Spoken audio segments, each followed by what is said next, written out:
On this episode of Delivering Marketing Joy, we talk with Bart Simpson. No, not that Bart Simpson, on the power of content marketing and giving first.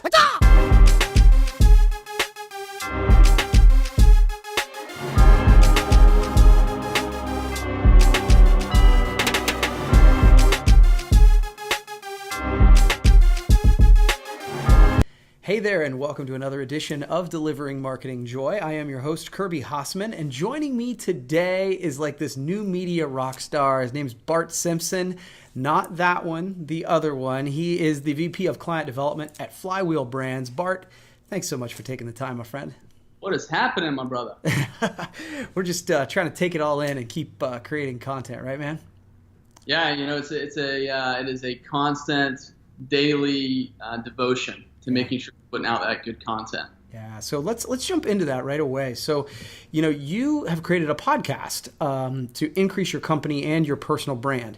So the first part of the question is why, and the second is how's it going? So that's a great question, and oftentimes I'm asking myself that very same question. But, you know, when I sat down and thought about it, a couple of things came to mind.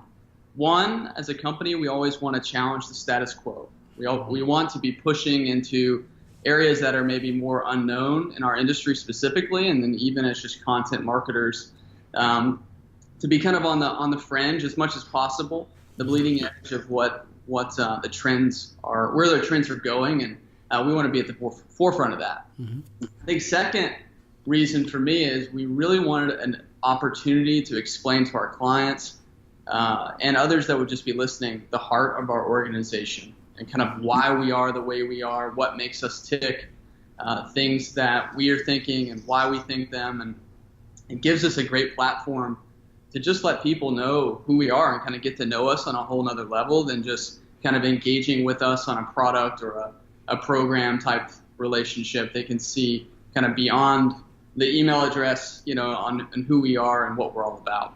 Yeah. Kind of last but not least is, you know, we kind of describe this in our podcast that we are on the journey. You know, we haven't figured anything out. You know, we figured some things out along the way as we go, but we're leaders in the making, you know, and we are still being developed ourselves. And so there's a whole kind of angle on that. So we want to be growing as leaders here at Flywheel. And then also we want to learn from leaders and others that we bring on the show. So it's kind of self-serving too, because we get to have great conversations that push us and kind of our thought process and how we can become better every day.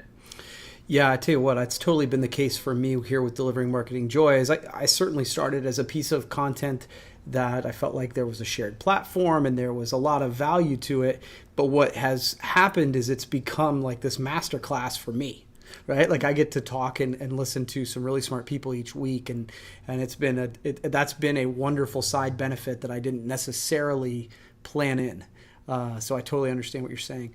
So that leads greatly into the next question, which is, you know, you seem to be more professional development focused on the podcast, right? Why did you decide on that focus and not more product based? So again, you know, thinking through that, there's a couple of reasons. One, I wanted to talk about the things that we are already discussing within Flywheel. It's leadership development, right? So leaders are the ones that transform industries. Leaders are the ones that can get things done. And so we want to always be developing ourselves internally. And so it just was natural for us to, continue down that path of leadership development. And what does that look like? That means having conversations with other leaders. That means talking to people that have maybe been down the road further than you have, so that you can learn. There's a tremendous amount of humility that has to take place, because you have to realize that, hey, I'm going to put myself out there. I'm going to be vulnerable. I'm going to say what I do have, what I don't have, and everybody's going to kind of know the score in some ways. But I think, you know, not acknowledging that is kind of not acknowledging that you're human and that you can you know, that you don't know everything and that you want to continue to improve. Mm-hmm. And on our podcast, it's a lot about kind of discovering greatness and the urgency to be great. And a unique story on that, actually, we have a kid, 17-year-old high school student from Nigeria that lives with us, and he's playing basketball at a prep school here in town. And so kind of the whole naming of our podcast came from this young man, because one night my wife and I were sitting on the couch watching TV. It's like 10 o'clock at night, and he's going out to the garage. And I said, well, what are you doing? It's 10 o'clock at night. What are you doing? And he was going to go work out. And he said, there's an urgency to be great. And there's an urgency for greatness. And it just struck me. I was like, man, that's just so true. It's so true for him, realizing the opportunity that he has to go eventually play college ball. But for us, it's like there is an urgency to be great.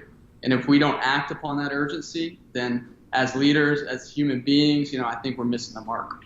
Man, I love that. That is really good. The urgency to be great. And, I think that what you said earlier too is that, that vulnerability is important because it's authentic and people can relate to it, because, it's one of the challenges when you put out sort of personal development content is that you don't want to come off as a fraud, right? Because you're right. I don't have it all figured out. But I think one of the ways that I try to do is go, okay, but what have I learned? And maybe that's the piece that I can share, whether it's through reading or whether it's through bad experience.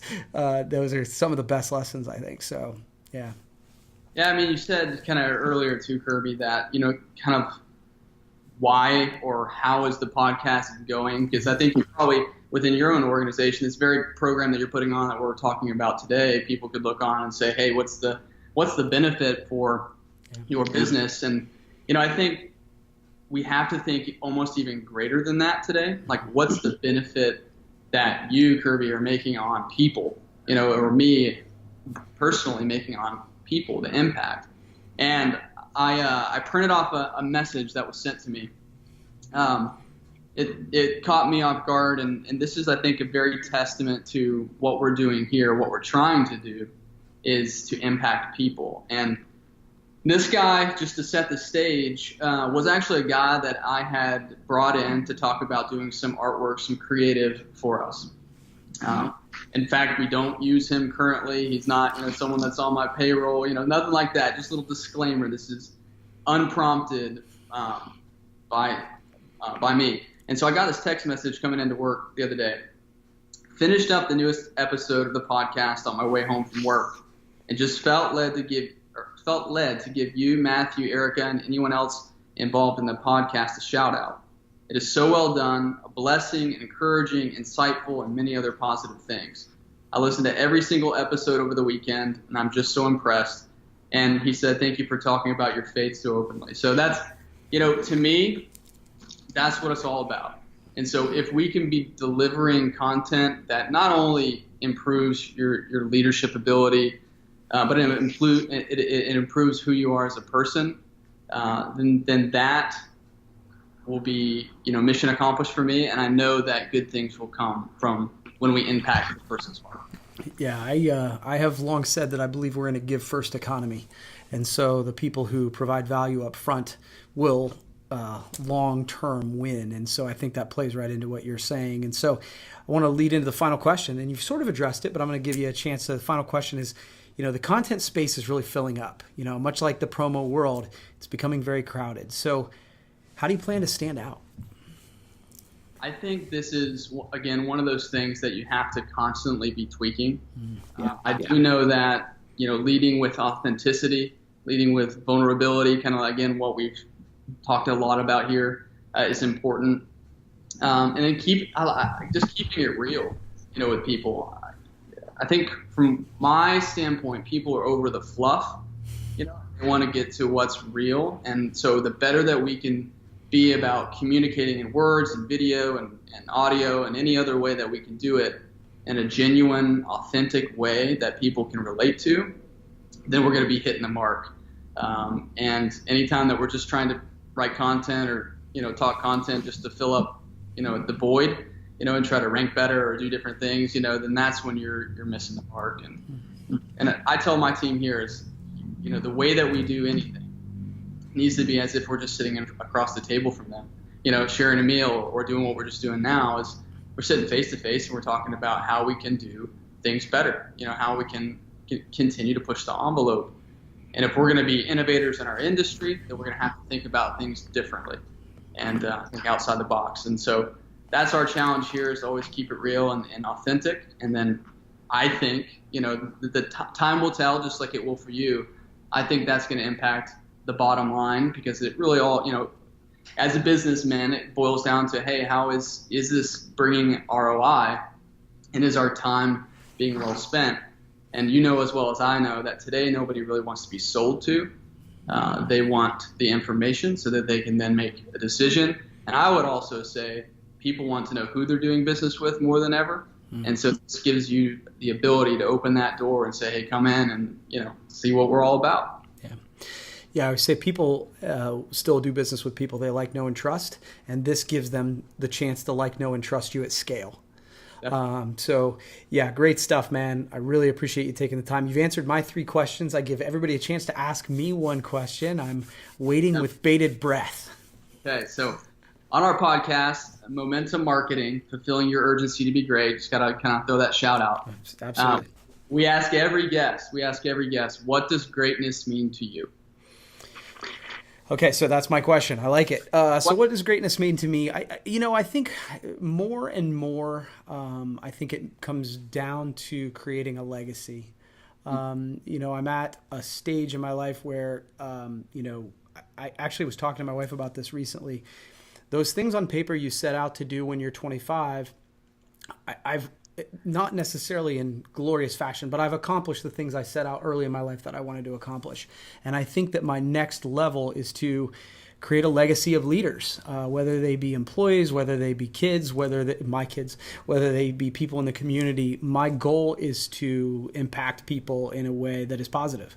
I think that the world is 90% of what we see is negative. And I think that by breaking through that with kindness and positivity, to your point, you can kind of break through and give people a message they want to hear and hopefully inspire them to try and be better than they were yesterday. And so I think that would probably be what my definition of greatness would be. And as you sort of said earlier, for me, it's very much a work in progress. So I'm trying. Definitely. I think that's the premise of it all, is that you're trying, that you show up, Totally. You show up to be better. And, there's a saying that kind of we have around here, is that not everybody will be a legend, but everybody will leave a legacy. Oh, man, that's good. I like that. So what's it going to be? You're going to leave the world with something. So what's it going to be? On that note, that's a great note to end this on. And Bart, thank you so much for taking the time. I really appreciate it. And we'll have to do it again sometime, okay? It's been a pleasure, Kirby. Cool. Well, that's going to wrap up this edition of Delivering Marketing Joy. We'll see you next time.